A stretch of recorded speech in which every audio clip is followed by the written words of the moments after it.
Hello Cancer, welcome back to my channel. If you're a returning subscriber, thank you for coming back. If you have strong influences in your chart associated with another sign, then please feel free to cross-watch for further insights. I have shuffled and laid out the cards, so we'll begin now. I work through the 12 houses of the zodiac, and the cards in each house indicate the energies at this time. So for Gemini, for the first house, we have Libra, I balance. So your first house is all about your body, yourself, your outer appearance, how you appear to others, how you are perceived by others, and what you're projecting outward as well. So with Libra in there, this is again an air sign, and Libra is all about finding balance. So this could just be with the way you are projecting yourself to others. Keep an even keel, keep your attitudes and perhaps your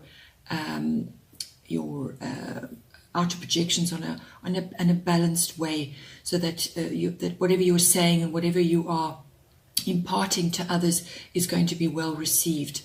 Librans can also sometimes be a little bit indecisive, so if there's something that you're wanting to get across, perhaps prepare in advance if possible, so that when you do have your say, or when you are interacting with others, you're coming across in a positive way. Librans are generally very dignified people. They don't like confrontation. They don't enjoy dramas, so they like to negotiate and keep things flowing, and to come, to use their air qualities, which is the mind, to assess and to come to a happy medium. So also from the body point of view, it could be that if you are looking to start a new outward regime, whether it's working on your body, perhaps it's exercise, or perhaps just improving the way you look, go for a classic look, and just don't go to extremes in any way. Just keep an even keel through this period. When it comes to the second house, we have the North Node, which is appearing in there. The North Node is always to do with life purpose. And it's what if you're into following, your past lives, or thinking about what you've brought in from past lives, the North Node is all about moving on from that and moving into your life purpose for this particular incarnation.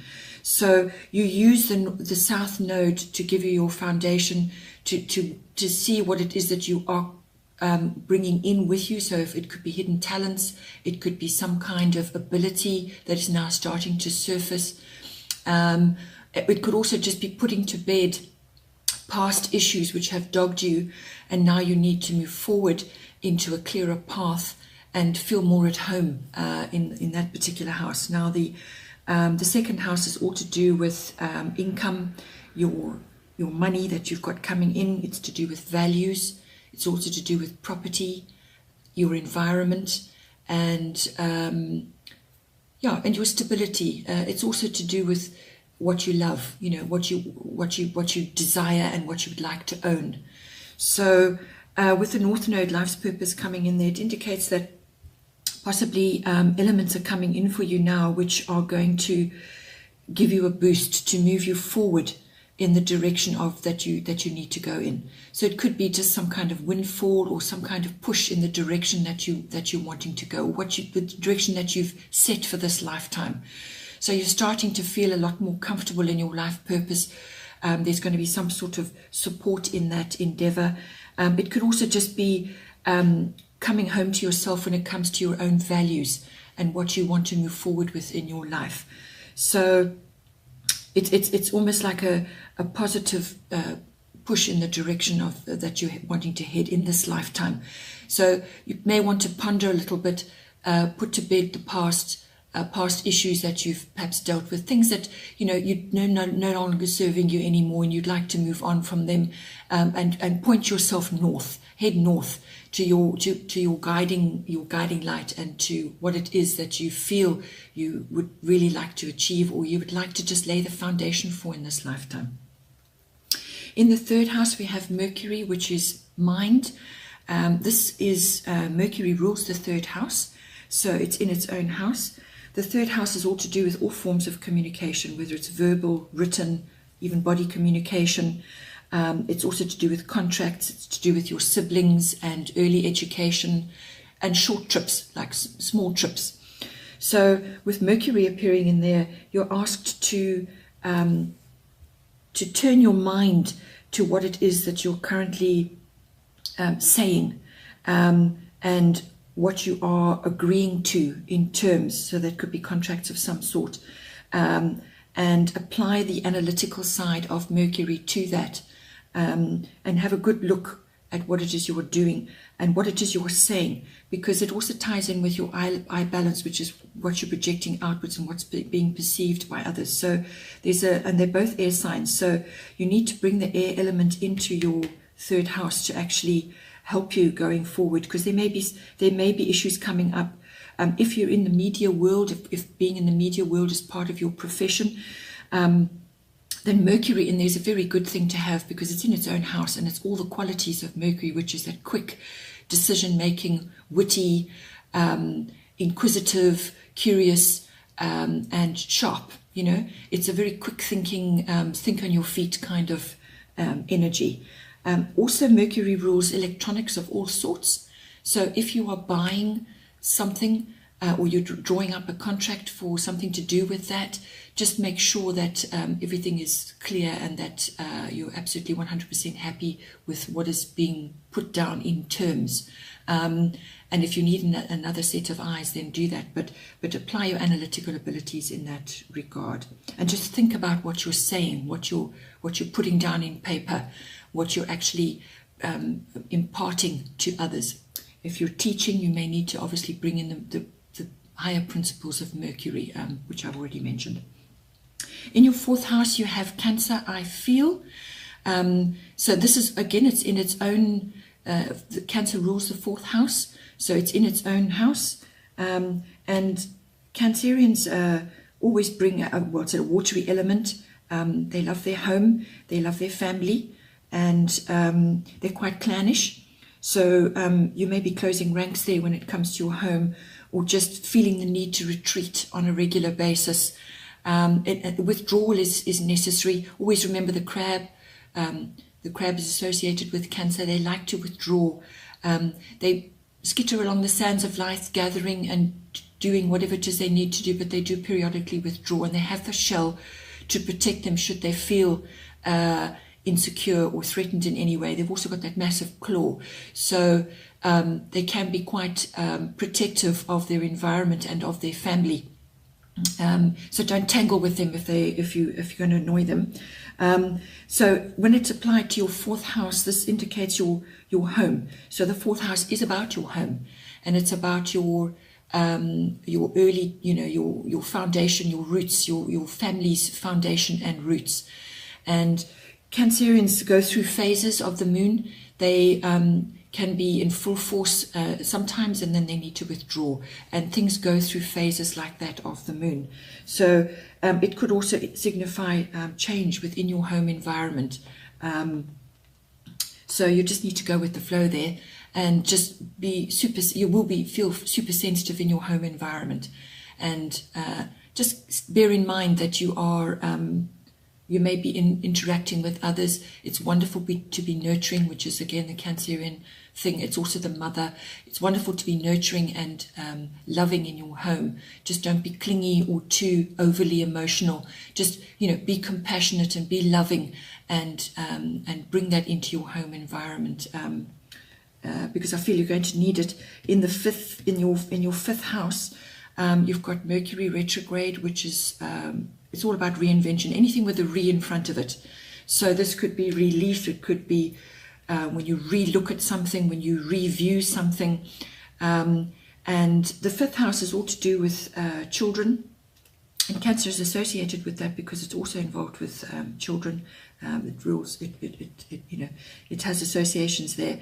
So your fifth house, children, it's your creativity, and it's your love affairs, romance, having fun, recreation of all kinds, whether it's sporting or whatever, and just having fun in general. But it can be a good indication of your creativity in this lifetime.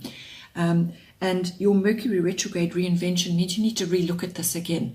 There's something that's coming up in your fifth house which is requiring some contemplation to figure out what is working, what is not working, what perhaps need to be tweaked. If it's to do with your children, one or more of your children may be going through a phase of reinvention where they are changing how they are moving forward in the world. So you're going to be having that in your fifth house. If it's a creative project, you're going to be perhaps may have to redo something. But whatever it is that you're going to be redoing, it's giving you an opportunity to look at it again and to move forward with the revised version. And if it's your child that's having a reinvention, to support them through that. Maybe a little bit tricky sort of in the beginning stages, because basically there's change going on. There's a little bit of turmoil, and you may need to support them through that. And that's why I feel the Cancer for your home environment may be coming in there. Well, you will be super sensitive to what's going on, but just stay balanced at all times. And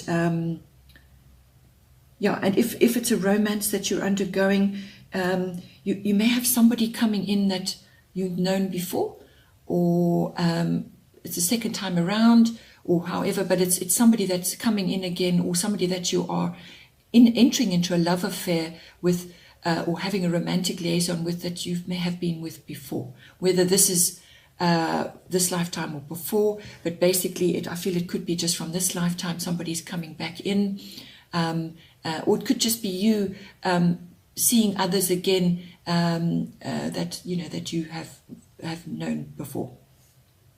Then in the sixth house we have Leo, which is appearing there, and Leo is a very strong sign. It's a sign of strength and honor, and it's also the sign of warmth and enjoying being in the spotlight. Leos love being in the spotlight, and very creative sign, and very outgoing, very attractive, and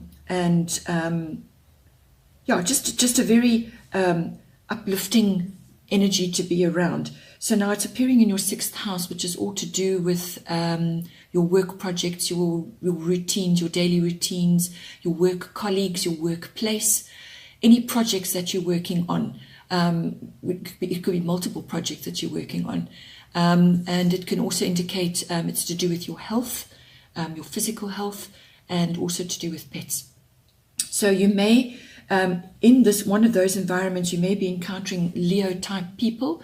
So they're going to basically bowl you over. They're very, they project warmth and sunniness. So they're going to, they enjoy being in the spotlight. So you're going to have to learn to work with those energies. It also could just be that your workplace is going through a sort of an uplifting vibe, and whatever work it is that you're doing, if you're a soul worker and if you work independently on your own, you're going to be bringing that creative side into your projects, which is great.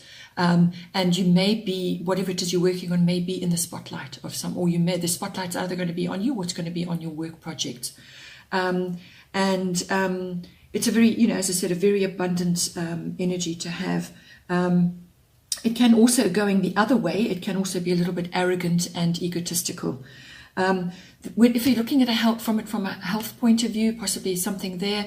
Leo always rules the heart, the circulatory system, so it could be something in there that you're needing to address or to look at.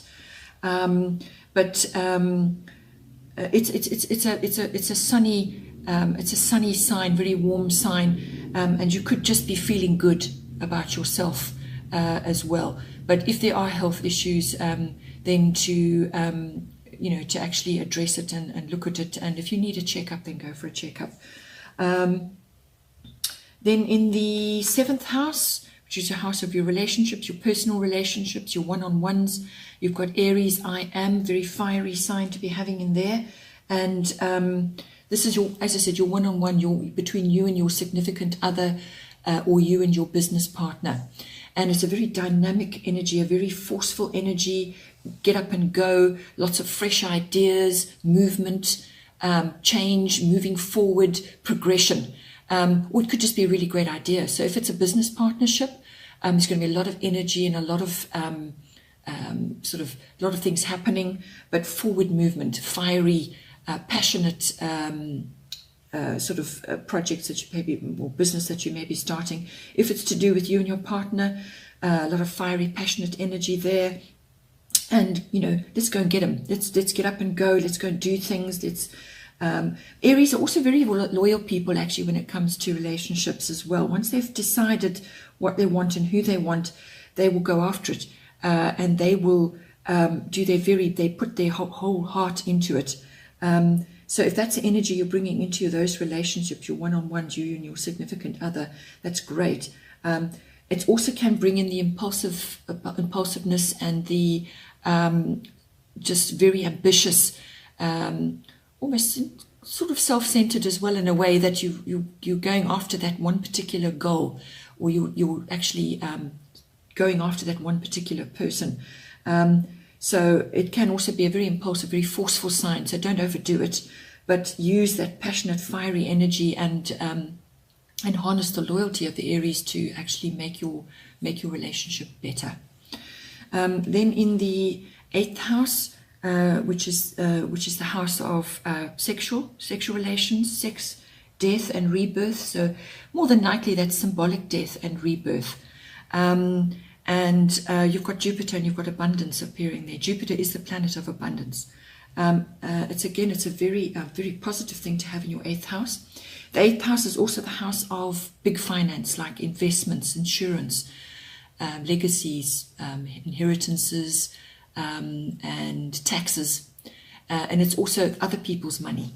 So you could be dealing with other people's money, whether it's your profession or you're perhaps dealing with it in connection with a committed relationship. The 8th house deals with shared resources between partners.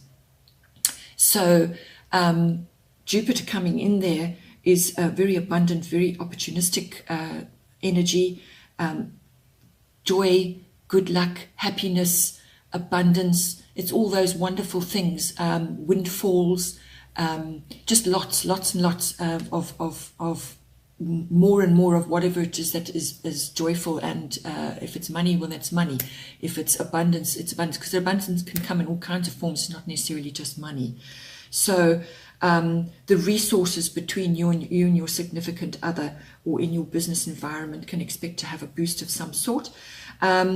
Also, Jupiter because it's the biggest planet, it can also be a bit overbearing and a bit egotistical, and exaggeration, going over the top.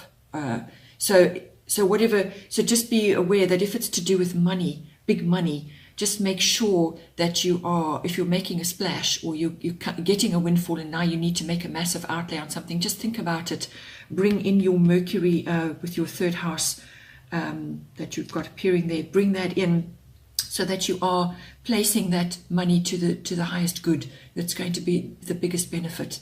Don't frit it away, or make an impulsive purchase, or make an impulsive decision. So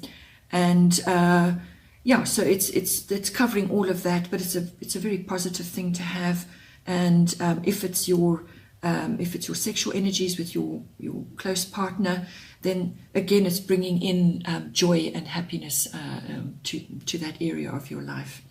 If it's to do with symbolic death and the rebirth of something, it's a very positive thing, because what it means is that whatever was there before has died away, and something new is coming out of that.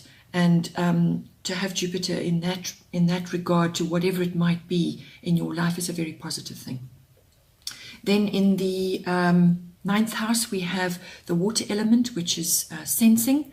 So this is all to do with exactly that, the feelings side of your nature and your particular focus in this house. The ninth house is all to do with long distance travel. So there may be travel over water somewhere.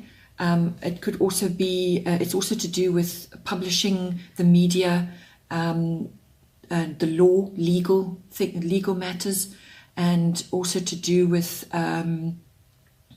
teaching, your religion and your beliefs. So it covers quite a broad spectrum of areas in your life.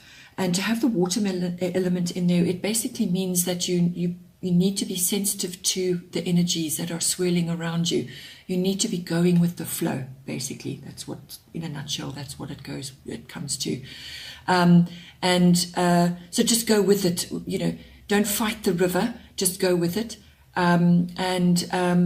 Be sensitive and open. Use your gut feelings to navigate, really.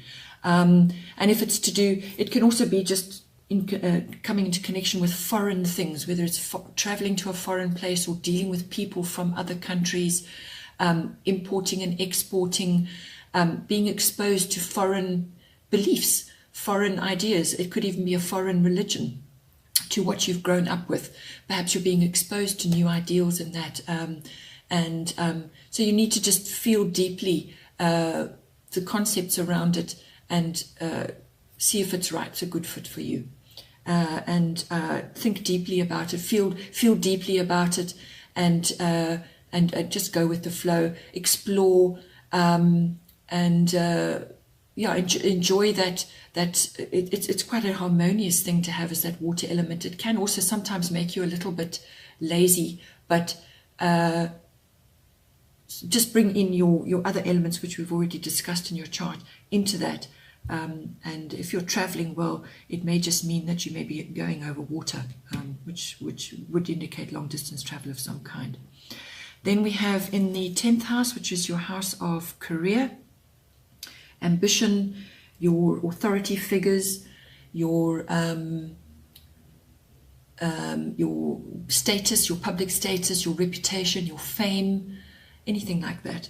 The air element coming in there basically means that your communication skills, when it comes to those parts of your life, are going to have to be super sharp.